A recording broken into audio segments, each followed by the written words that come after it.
Hello friends, welcome to class 10th mathematics. Today we will start chapter 3 whose name is pair of linear equations in two variables. Pair of linear equations in two variables नाम का एक chapter है, इसके बारे में आज हम लोग पढ़ेंगे। इसको आज हम लोग स्टार्ट करेंगे इस वीडियो में। तो सबसे पहले लीनियर इक्वेशन क्या होता है आप लोग जानते ही होंगे, 9th में पढ़े ही हैं। लीनियर इक्वेशन टू वेरिएबल क्या होता है आप लोग पढ़े ही हैं 9th में, एक चैप्टर सेपरेट चैप्टर था। अब जो है pair of linear equations in two variables है, मतलब कि linear equation in two variables का दो इक्वेशन आपको दे देगा और उसको आपको सॉल्व करना रहेगा, बस यही है इस चैप्टर में। तो यही है सॉल्यूशन करने का डिफरेंट तरीका है, उसको करा जाएगा। तो सबसे पहले यहाँ से हम लोग स्टार्ट करते हैं। ये सब आप लोग पढ़ लीजिएगा, ज़्यादा कुछ नया नहीं, बस एग्जांपल्स के तौर पे खाली समझाया गया है इसमें। तो देखिए, तो pair of linear equations in two variables. You also know that the an equation which can be put in the form ax plus by plus c is equal to 0 where a, b and c are real numbers and a and b are not both 0 is called a linear equation in two variables x and y। तो दो variable का ये definition है linear equation in two variable का definition है। We often denote the condition a and b are not both 0 by a square plus b square does not equal to 0। इसको ऐसे भी हम लोग दिखाते हैं, जैसे कि ये वाला स्टेटमेंट जो है a and b are not both zero, ये वाला जो स्टेटमेंट है इसको हम लोग एक इक्वेशन के फॉर्म में भी लिख देते हैं। खैर इसका उतना मतलब नहीं है। You have also studied that solution of such an equation is a pair of values, one for x and other for y which makes the two side of the equation equal. You have also studied that a solution of such an equation is a pair of values। तो एक pair of values रहता है, जैसे हम लोगों ने 2,3, x का value 2 हो गया, y का वैल्यू 3 हो गया। 2,3 कोऑर्डिनेट जैसे हम लोग कार्टेशियन प्लेन में रिप्रेजेंट किया था 9th क्लास में। तो यही है। अब देखते हैं क्या होता है आगे। तो जो है हम लोग पेयर ऑफ लीनियर इक्वेशन का जब भी सॉल्यूशन हम लोग फाइंड करेंगे तो सबसे पहले हम लोग इसका जो है ग्राफिकल मेथड से, ज्योमेट्रिकल मेथड से हम लोग इसको रिप्रेजेंट करेंगे। तो रिप्रेजेंट ज्योमेट्रिकल मेथड में जो होता है, जैसे दो ठो मान लीजिए ये हमारा x एक्सिस है, ये x एक्सिस है और ये y एक्सिस है, ठीक। ये है सॉरी ये x एक्सिस है और ये y एक्सिस है, ठीक। ये 0 1 2 3 -1 -2 -3 1 2 3 -1 -2 -3, ठीक। मान लीजिए एक इक्वेशन का जो है ये है लाइन, ठीक, इक्वेशन फर्स्ट का, और इक्वेशन सेकंड का लाइन ये है, ठीक, इक्वेशन सेकंड का ये लाइन है।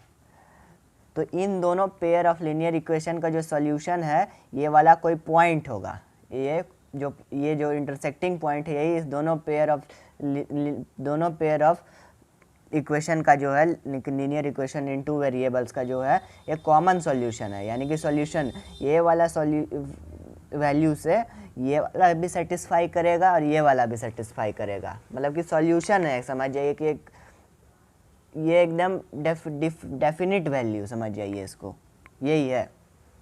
अब देखते हैं हम लोग क्या है। तो यही लिखा है यहाँ पे, every solution of the equation is a point on the line representing it है हम लोग का। अब नेक्स्ट ये है, each solution x, y of a linear equation in two variables corresponds to a point on the line representing the equation and vice versa. तो जितने उस लाइन पे जितने भी पॉइंट होंगे वो सब सॉल्यूशन होगा इस इक्वेशन का, और इसका वाइस वर्सा भी कर सकते हैं, मतलब कि इसका उल्टा अगर सॉल्यूशन दिया हुआ है तो हम लोग इक्वेशन भी फाइंड कर सकते हैं, वो भी है। तो ये सब आप लोगों ने 9th में पढ़ा है तो मैं इसको बताऊंगा नहीं। तो अब पेयर ऑफ लीनियर इक्वेशन को रिप्रेजेंट करने का एक तरीका हो गया हम लोग का, इसको a1x plus b1y plus c1 is equal to 0 और a2x plus b2y plus c2 is equal to 0, इतना हो गया। a1 जैसे ax by+c है ना, ये वाला ऐसे linear equation in two variable. तो जैसे हम लोग को दो इक्वेशन लेना है तो एक को a1 मानेंगे और सेकंड वाले को a2 मान लेंगे, और क्या, और b1 और b2, c1 और c2, बस यही है। और आगे हम लोग अब देखते हैं कि कैसे सॉल्व किया जाता है इसको, कि कैसे अब सॉल्व करेंगे इसको। सॉल्व करने से पहले मैं कुछ इंपॉर्टेंट टर्म्स भी बता दूं। वैसे 9th में आप लोगों ने इसको भी पढ़ा है, मैं बार बार बोल रहा हूं कि 9th में पढ़ा है, कि सच में आप लोगों ने पढ़ा है, लेकिन फिर भी मैं रिपीट कर दे रहा हूं। अगर फिर भी आपको कोई भी इस चीज़ नहीं समझ में आए तो मुझे कमेंट कर दीजिएगा, मैं आपको तुरंत रिप्लाई कर दूँगा उसका। तो इसका ये देखिए, तो 2 lines will intersect at 1 point. ये देखिए यहाँ पे 2 लाइन्स इंटरसेक्ट करता है 1 पॉइंट पे। 2 लाइन्स विल नॉट इंटरसेक्ट जब हो रहा है तो दे आर पैरेलल होगा। The 2 lines will coincident. Coincident का मतलब कि एक ये जो लाइन है उसी के ऊपर एक और लाइन है, तो वो हो जाएगा एक लाइन के ऊपर एक लाइन और ये है, तो वही कोइंसिडेंट लाइन बोलते हैं। जैसे देखिए मैं एक एग्जाम्पल से भी बता दे रहा हूँ। जैसे ये एक लाइन है और इसी के ऊपर एक और लाइन हम खींच देंगे एकदम हूबहू एकदम उसी के ऊपर, तो वो हो जाएगा कोइंसिडेंट लाइन। हो गया, बस यही है। अब इसी के साथ हम लोग का एक्सरसाइज 3.1 को सॉल्व करने से पहले का बेसिक चीज़ें हम लोग तैयार है। अब हम लोग एक्सरसाइज 3.1 को सॉल्व करेंगे। अब तक आप लोगों ने एक्सरसाइज 3.1 से पहले जितने भी चीज़ों को पढ़ा वो सब आप लोग मैक्सिमम चीज़ें 9th में पढ़ ही लिए होंगे। बस इसमें बस 2 इक्वेशन का खेल है। 9th में आप लोगों ने लीनियर इक्वेशन इन 2 वेरिएबल, खाली एक इक्वेशन रहता था, उसके पॉसिबल सॉल्यूशंस को फाइंड करना था। अब 2 इक्वेशन दिया रहेगा और उसके सॉल्यूशन को फाइंड करना है, बस इसमें यही है। तो अब है एक्सरसाइज 3.1 के पहले क्वेश्चन की बारी। पहला क्वेश्चन है, तो Aftab tales his daughter 7 years ago। Aftab है वो अपने बेटी को बोलता है कि 7 years ago, 7 साल पहले, I was 7 times as old as you were then। तो 7 साल पहले आफ्ताब जो है अपने बेटी से 7 गुना था, 7 टाइम्स था। जैसे उसकी बेटी का 2 साल है, 7 साल पहले उसकी बेटी का अगर 2 साल उम्र था तो आफ्ताब का उसका 7 गुना यानी कि 7 2 जा 14 टाइम्स एज होगा।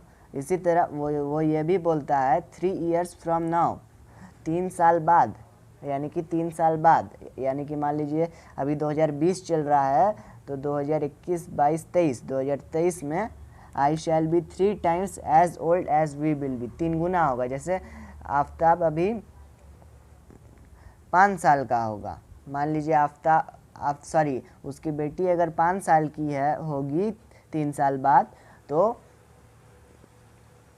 7 साल, अगर उसकी बेटी 3 साल की होगी, 5 साल की होगी 3 साल बाद, तो आफ्ताब उसके 3 टाइम्स होगा, यानी कि 15 ईयर्स।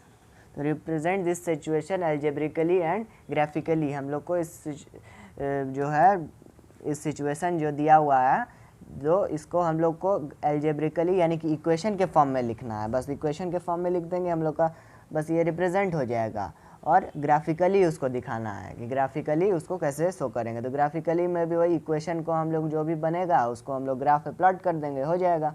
ग्राफ बना देंगे उस इक्वेशन का, हम लोग का हो जाएगा। अभी सॉल्व करना नहीं सिखा रहा है, बस खाली अभी इंट्रोडक्शन एक्सरसाइज है। एक तरह से समझ लीजिए ये आप लोग का एक इंट्रोडक्शन एक्सरसाइज है, बस इसमें कुछ नहीं है। तो हम लोग सॉल्व करते हैं। तो पहला क्वेश्चन है, तो पहला क्वेश्चन हम लोग मान लेते हैं सबसे पहले इसको कि आफ्ताब का एज जो है, लेट आफ्ताब्स एज, तो लेट आफ्ताब के हम एज को हम लोग ए मान लेते हैं, ए ईयर्स। आप लोग एक्स भी मान सकते हैं, मैं जानबूझ के मानता हूँ क्योंकि कन्फ्यूज़न नहीं हो कि आफ्ताब का ए, यानी ए से हम लोग को समझ में आ जाएगा कि वो आफ्ताब्स का एज है। और अब है daughter's age is equal to d years.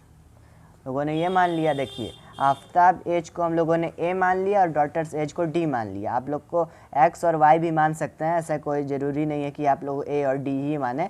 मैं इसलिए ए और डी माना हूँ क्योंकि आफ्ताब का एज ए से मालूम पड़े कि ये आफ्ताब का एज है और डी से मालूम करे कि डॉटर का एज हो, याद हो जाएगा, ऐसे उतना कन्फ्यूज़न नहीं रहेगा।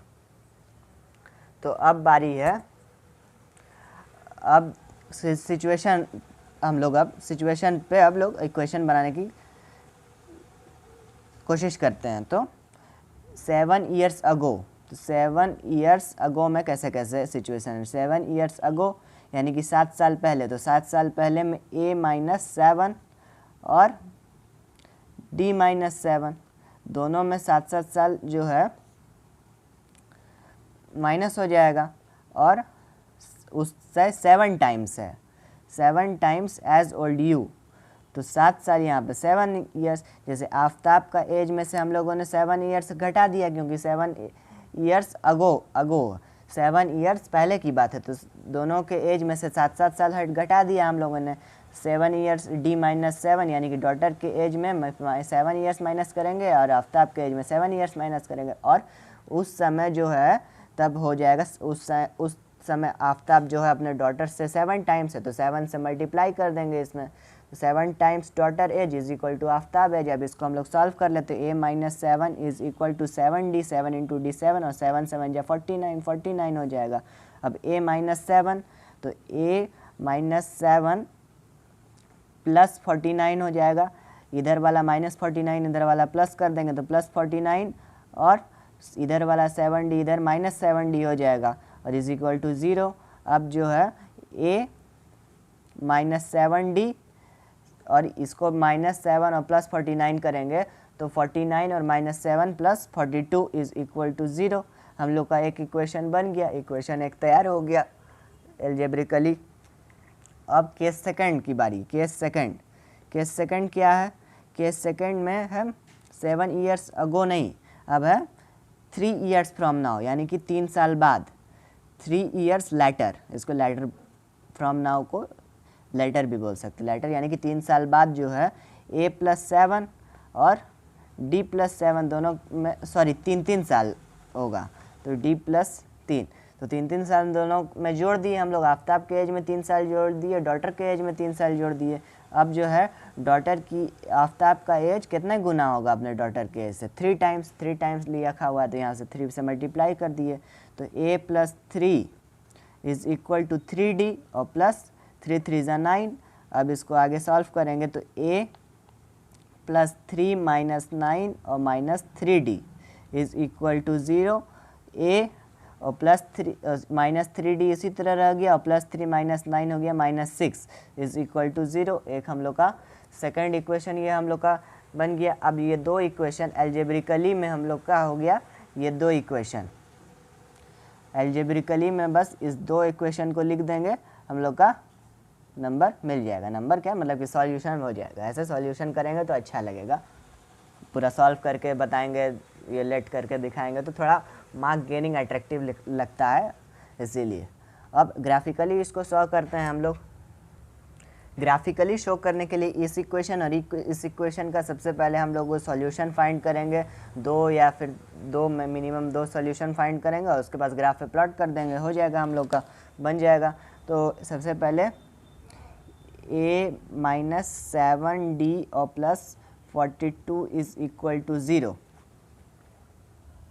तो सबसे पहले हम लोग अब सॉल्यूशन टेबल हम लोग बना देते हैं इसका। तो सॉल्यूशन टेबल के लिए हम लोग इसको ऐसे नहीं लिख सकते, a is equal to 7d और माइनस 42 ऐसे हो गया और b का b यहाँ, d यहाँ पे ऐसे हो गया। अब देखिए ये जब d की वैल्यू हम लोग की 6 होगी, 7 6 जा 42, 42 माइनस 42 0 हो गया और 7 7 जा 49 और 7 हो जाएगा। ये दो सॉल्यूशन हम लोग के मिल गए। अब हम लोग की बारी है सेकंड इक्वेशन की। सेकंड इक्वेशन के लिए a माइनस 3d और माइनस 6 इज इक्वल टू 0। अब इसके लिए हम लोग इसको ऐसे लिख सकते हैं, a is equal to 3d और प्लस 6 और यहाँ पे d उसी तरह हो गया।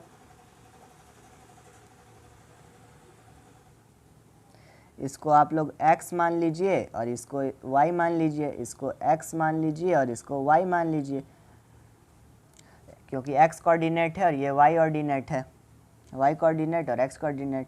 अब y is equal to d और 3d प्लस 6 हम लोगों ने इतना सॉल्व कर लिया।